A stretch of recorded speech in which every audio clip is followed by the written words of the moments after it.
Everybody, it's your boy Rati. Thanks for coming back for another episode of Recovery with Rah. Some unfortunate circumstances came to me recently to make this episode here. I had a friend pass away a couple days ago, rest in peace, due to another overdose on drugs. Heroin, to be specific. What I want to speak about, there's a few things, but I wanted to do this video for a long time. I was waiting on getting a better camera so that I can do what I have to do, but I'm gonna try to make it work as best as I can, so bear with me. I feel if more people were educated on what to do rather than just going with the flow or freaking out, then there's a possibility that these people would still be here today.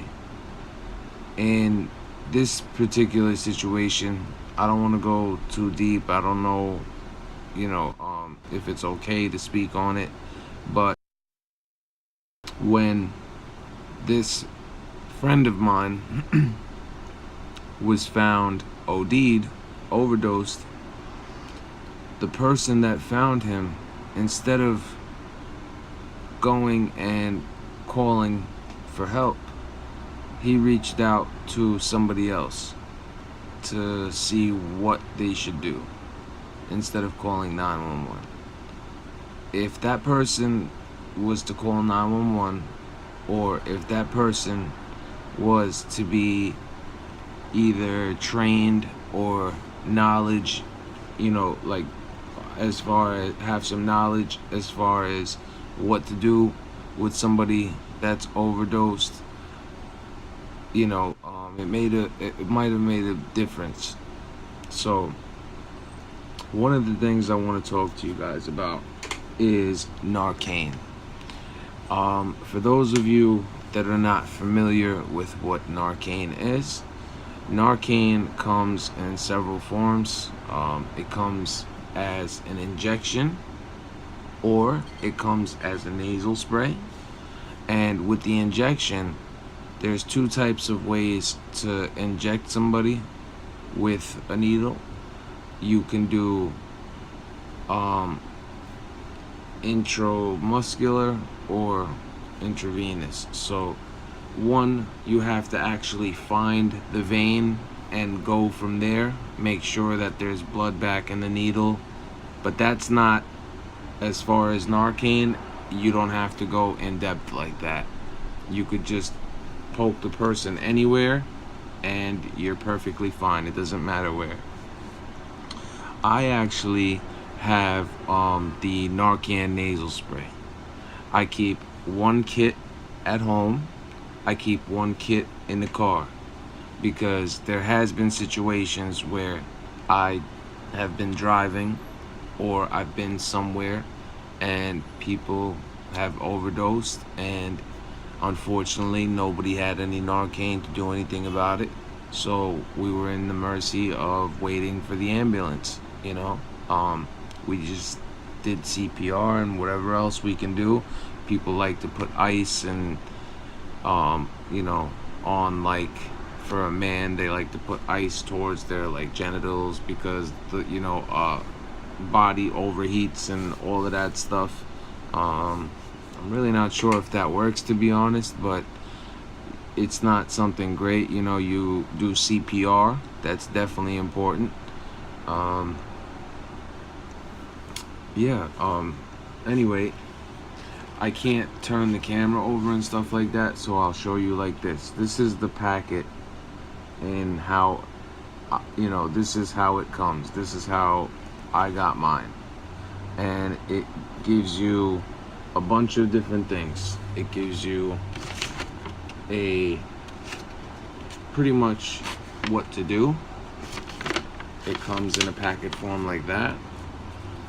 It also gives you a booklet. And this booklet is not only for the nasal spray, but it'll also tell you step by step See this one here? It's with the syringes, or it's with the nasal spray, and it'll tell you step 1, step 2, step 3, whatever, and it'll tell you all the steps. And also, what else we have in here? It shows you on the front, and I believe it. Yeah, it's in Spanish as well. So it's in English and Spanish. But if you look inside, there's a bunch of things. Okay. There is, see an overdose, call 911 immediately. There's a packet. You would think that that's common sense, but you know, when you're freaking out and stuff like that, a lot of people don't do it, and I want to get back to this. This is something I want to talk about. What else? Okay, we have a face shield right here. This is to put, you know, over your face or anything like that. Rescue breathing face shield, 2 quick breaths, then 1 every 5 seconds, 1-way barrier, sterile CPR. And then we also have, where I got certified from, this is also some more alcohol pre-pad, you know, just in case there's blood anywhere. You know, people have AIDS, hepatitis, so it's always important to you know, take care of yourself as well as them, just to be prepared. There is a set of medical gloves in here. Obviously I don't need to take those out. You guys know what gloves look like. And the most important is it comes with 2 of these, and these here are your nasal sprays. Okay, these are what is important. You don't put both of them in at the same time. In fact, I'll explain it to you. And it says each dose contains 4 milligrams of naloxone, 1 spray per unit, store at room temperature, use for known or suspected opioid overdose in adults and children. See enclosed quick guide. Do not test device before use. Okay. So that's pretty much everything that you need for somebody that's overdosing to possibly save their lives. With, you know, it depends on how soon you find the person. There's a lot of factors, but that right there, when the EMTs come, that is what they're going to give the person that's overdosed. Whether it's the shot, the spray, doesn't matter. That's what they're gonna give the person. And I'm gonna try to read this fast so that I don't make this, you know, forever. I'm gonna read you what it says to do. Okay? Step 1. Identify opioid overdose and check for a response. Ask person if he or she is okay and shout name. Shake shoulders and firmly rub the middle of their chest. Check for signs of an opiate overdose. Will not wake up or respond to your voice or touch. Breathing is very slow, irregular, or has stopped. Center part of their eye is very small. You know, the pinpoint pupils. Lay the person on their back to receive a dose of Narcan and nasal spray. Also, be careful if you're touching their pockets and stuff like that. They might have the needle where it's not closed on top, and you could get pricked. And all it takes is that little prick for you to get a disease from them, so be careful of that. Excuse me.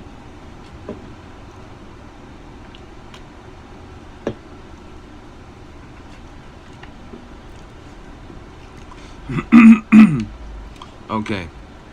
Number 2.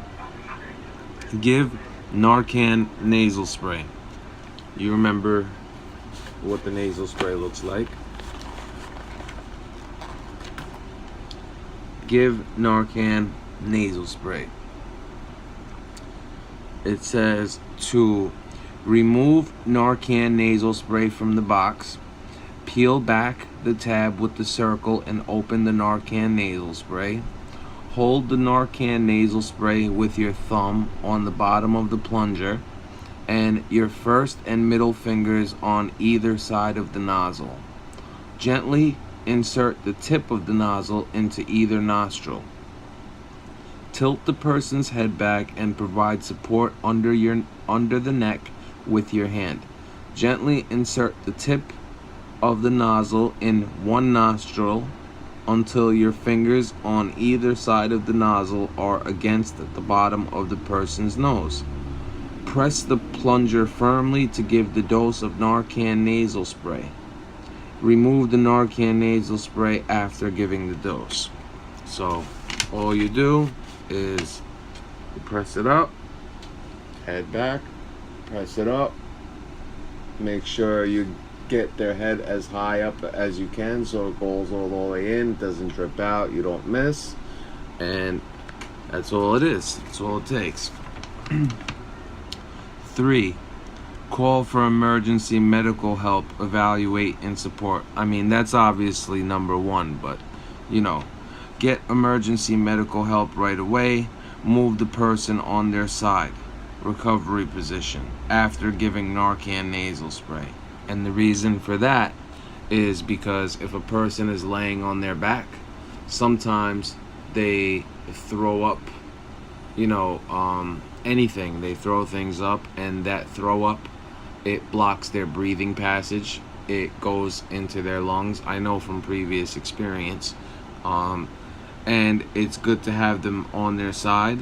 So it says, watch the person closely.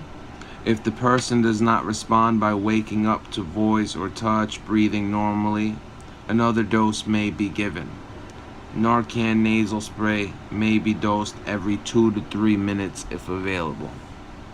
Repeat step 2, which is how to use the Narcan, and give another dose in the other nostril.